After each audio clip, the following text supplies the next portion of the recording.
I say good morning again. I'm blessed to be here and really happy to share a few thoughts as we go into our time of Christmas. And you know, I'll start by saying, honestly, I was never much of a singer. I like congregational singing because my voice blends. But many of you who were born and raised in church, you know how it goes. That song has a special place in my church history because I remember being a young teenager, maybe 14 or 15, and the last thing I wanted to do was sing in front of people. But we had 3 young men in our branch, and one of the sisters for the Christmas program chose us to sing that song, and each one of us had a solo for each of the verses. I'm seeing some head nods. So you're imagining 14-year-old Lucas just reluctantly singing about frankincense and myrrh. But we practiced it so many times, I think I could sing that song, and I won't attempt it. I think I could sing that song without the words. But I look back and I read those lyrics now, and I have an appreciation for, not just for that moment, but I have an appreciation for what it means in the Christmas story.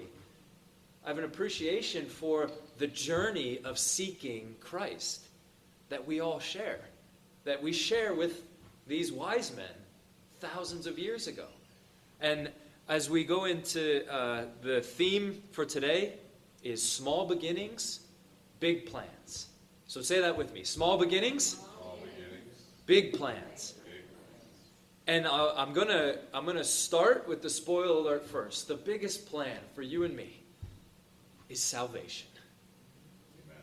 The biggest plan that started before a baby in a manger, that started before the prophecies, that started in the very beginning. The biggest plan was that God and us would be together. And from the fall of man to sin, and God's making his plan, his perfect, eternal plan, his biggest plan was that we could be reunited with him through the forgiveness of our sins and shortcomings, that we would be together. So, small beginnings. You'll know at some point I'm going to get to Luke chapter 2 and read you a baby in a manger. But I'm going to start with something a little bit imaginative. Hold out your hand like this for me. Everyone's got their hand out. Everyone's doing it. And use your imagination. Look into the palm of your hand and imagine an apple seed. Everyone's got an apple seed in their hand? All right, what color is it? Black? About how big is it? Small. It's pretty small. Maybe the size of your pinky nail. Maybe. All right, and you're looking at that. And now imagine holding an apple. Okay. Oh, Carlos's hands got bigger. You're with me, Carlos. I love that. A small beginning. That apple seed. Now imagine me holding a basket of apples. Maybe there's 40 or 50 apples in there. Okay. From that one apple seed, planted in the earth, watered and nurtured, fertilized, an apple tree can come to maturity in 3 to 5 years. And that one seed that you held in your hand, in 5 to 10 years, will produce 400 apples a year. So take that basket and then line them up by 10. And one seed, a small beginning, can multiply and create even more. So that for our healthy eaters, our fruits and vegetables, a small seed multiplies over time to become so big. It's a small start, but it's a great plan. You know, for some of us that don't eat a lot of fruits, I'll give you one other example, and we'll go to money. I asked Sophia for the illustration. I said, Sophia, go to your bank and give me $1. So back in the day, like when I was a kid, gas was 99 cents. Like you could get a gallon of gas for this and travel 30, 40 miles. And now we're shaking our head like, why is he reminding us of how expensive things are these days? But I share with you that this $1 invested with compound interest in 10 years could turn into $45. The $1 with compounding interest for 100 years, this $1 could turn into $13,000. And in 200 years, this $1 compounded could turn into $339 million in 200 years. And so while it's a small, humble beginning, generationally, that can turn into a vast sum of money.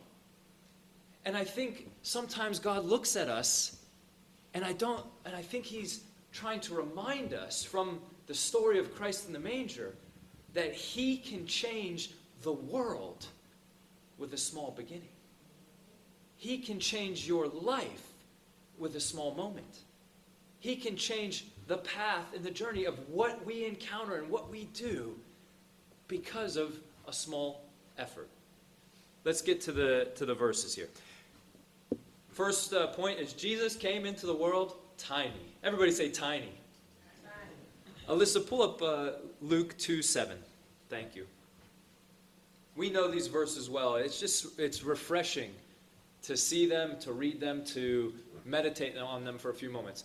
And she being Mary, and Mary brought forth her firstborn son, wrapped him in swaddling clothes, laid him in the manger, because there was no room in the inn for them. All right, my last prop for this morning, and I hope you'll think this one's cute. When we had Sophia, we wrapped her in swaddling clothes, and this was Sophia's first sock. Okay? I could even pass it around so you could see the toes to the heel is about 1 inch. Jesus was tiny. And now you see her running around and eating candy last night with everyone, having a blast, 8 years old.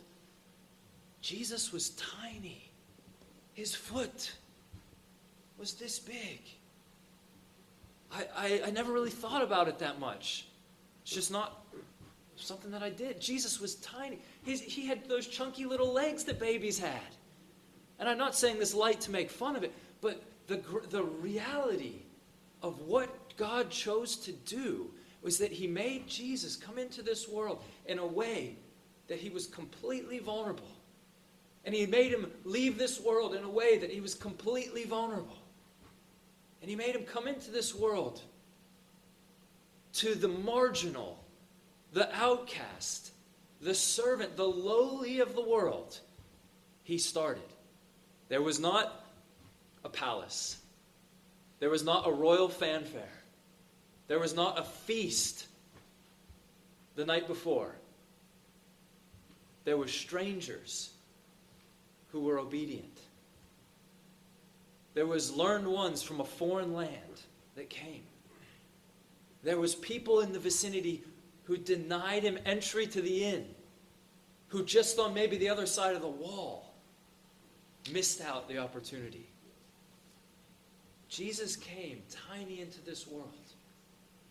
We come in tiny into this world. And from those small beginnings, he has big plans. One of the things that God chose to do with Jesus' birth is he chose humility. And it's a challenge for us each and every day, every week. He chose humility, and he uses that as a reminder for us that we would stay humble, that we would stay planted and grounded with our feet on the ground, that through that humility, great and wonderful things can come through our life. Jesus, as I think through his life, Jesus was so humble in almost every interaction. You know, we think about this day and time and distractions and temptations. Jesus was humbled enough to face his adversary. In the wilderness, when Satan opposed him directly and tempted him, Jesus knew the power that he had, but he humbly went and had that conversation, and he faced his enemy. And I wonder sometimes that we need to face our enemies. We need to face our difficulties. We need to face our challenges. And I'll remind myself and us that he did it with the truth of the word. Everything that Satan tempted him with, he rebutted with the word. There was a moment in his ministry, in his teachings, where there was a guilty woman caught in the act, the text says. And we can reread the account. The posture Christ took was not a posture standing over her, guarding her, preventing the stones from being thrown. The posture he took was not pushing and shoving the accusers away. The posture he took was he knelt by her side. Emmanuel from Sunday school, God is with us. You who have sinned not, cast the first stone. Humility. Oh, be humble. Don't judge. Look for forgiveness. He was teaching all those things. Humility till the end. The last phase of his life, he's thinking about the church. He's thinking about the community of believers. He's thinking about the gospel going forward. And in thinking about that, he sets up a room with 12 disciples. And they eat together. They break bread. And he pours wine. And he gives an example that we follow to this day to do communion. And you know what he does? He walks around and he tells everyone how great he is. Nope. He kneels down. It says he girts himself. He gets the material. He takes a towel around his waist. And he kneels down and he washes every one of their feet. The role and the responsibility in that day and time of a desert culture and an agricultural culture, that the lowest servant would wash the feet when the guests enter the house. That he would wash their feet. Jesus came tiny, but he grew great with his humility. And he gave that to us as an example. The next point is God uses small things to do big things. Micah 5:2.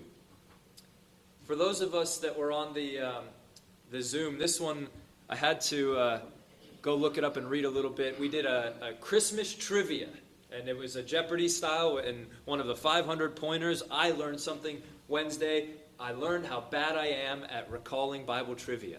Almost everything I guessed was wrong. And I stand up here humbly, saying that I went and looked up the verse to make sure I got it right. Because many gifts we have, mine is not a gift of memory. But thou, Bethlehem, Ephratah, I'll say Ephratah, though thou be little among thousands in Judah, yet out of thee shall come forth unto me, that is to be the ruler in Israel, whose going forth have been from old, from everlasting. He's talking about a city here in Micah. A prophecy about the location of where Jesus would be born. And in knowing that Bethlehem and the trivia about the second part of the phrase there, Ephratah, that's one thing. But the description, the adjectives of this city really jumped out at me. You are a little city amongst thousands of cities in Judah. A lot of the culture and the name in ancient times was that your name was from your family or your name was from your city. So I would be Lucas, surname of Warren. Or Lucas, Wayne's son, maybe if I was in a Viking country. But the people will have known the regions, the routes, the areas, what these cities are known for with trade, with commerce, with leadership, with prosperity or suffering. And the reputation of this town was that it was a little town among thousands. And I stand here today to remind you and encourage you that when the world says, I'm one of thousands, I'm one of 10,000. Nathaniel's at a big university. He's one of 20,000. Maybe more. That God looks at you and says, it doesn't matter. Because out of small, I can do big things. And I'll take that not just for us personally, but for us in practice. Out of small, can do big things. You might look at, and we talk about this a lot, there was a big movement a few years ago, random acts of kindness, that you drive through Dunkin' Donuts and you buy a coffee for the person behind you. And it went crazy all over the internet. People were doing these random acts of kindness. And I'll tell you, there were so many smiles and stories and joys that came out of this segment of pop culture. Meanwhile, Christ had been teaching this all through his life. Give. That's the impact. A small act of kindness. Love. Forgive. Smile. Seek joy. Out of small Bethlehem was a time and a location that changed everlasting. A small moment. You know, we have some small moments in our life every day when we choose to believe without having proof. Faith is a small act. Every day we choose to pray. Prayer is a small act. A mustard seed, the word says. Kindness, a small act. Obedience, a small act. Done again and again, day after day, leads to a prosperous life. The last bullet before I wrap up, those small acts, they matter. Zechariah 4:10. You don't have to pull this one up, Alyssa. I'll cue you up. Can you do Alma 37, 6 and 7? Zechariah 4:10, I'll paraphrase, says, despise not the day of small things. It's an interesting one because God had made this world full of grand things. I've not been to the Grand Canyon, but I've seen pictures and I've heard stories that the Grand Canyon is an incredible sight. I've not been to the Redwood Forest or to some of the national parks where the tree trunks you can drive a car through. But it's incredible to me and it's awe-inspiring that God made his creation with things that just capture our attention. I've been to the ocean, and so have you. If you haven't, we're going to go right after church because we live in Florida and the ocean's just that way. It's awe-inspiring. God made wonderfully large, awe-inspiring things. But with our life, with the humility that he prompts us, with the example of Christ, he actually starts with small things. What's one small act that God's asking us to do? That God's asking you to do? Because what do we read in the text, in the parables, is that he loves to multiply. The parable of the talents, job well done, my good and faithful servant. Here's double. I had to talk and intervene with one of my players on the team, individual conversation. Coach, I want to start. I want more playing time. It's really important to him. I knew because we had talked about it a few times. And I said, let me give you this. When you do your 3 to 5 reps, your repetitions, when you do those great in practice, you're going to get 3 to 5 more. And when you go in the game and I give you 10 minutes of game time, and you go in with energy and effort and communication, and you execute your role, that 10 minutes will become 15 or 20. That's the same for me and you. Lord, I want responsibility. I want to move mountains. I want to change lives. I want to pray. Good. Start with your neighbor. Start with your family member. Start with your coworker. Sometimes, and our walk with God is not linear. It's ups and downs and sideways. Sometimes it's start with yourself.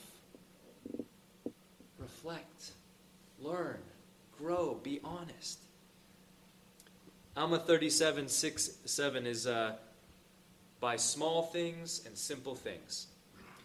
Now you might suppose that this is foolish in me, but behold, I say unto you, by small, simple things, great things are brought to pass. And by small means, in many instances, it confuses the wise, the world. Verse 7. And the Lord God doth work by means to bring about his great and eternal purposes, and by very small means the Lord doth confuse the wise, and brings about the salvation of many souls. Whatever platform you have to stand on, whatever steps you have to take, whatever opportunity is right in front of you, that we just get that right. That we just bring the kindness and the faith and the prayer, and we do not underestimate what God can do with us. The world was changed by a tiny baby in a manger. And God is still working through those small beginnings in you and me today. His plan is grand. And it starts with each and every one of us. And it continues day after day, year after year, that we would continue to strive to do our best. That we would love him and serve him. That we would love others and serve others. God bless you this Christmas season. I love each and every one of you.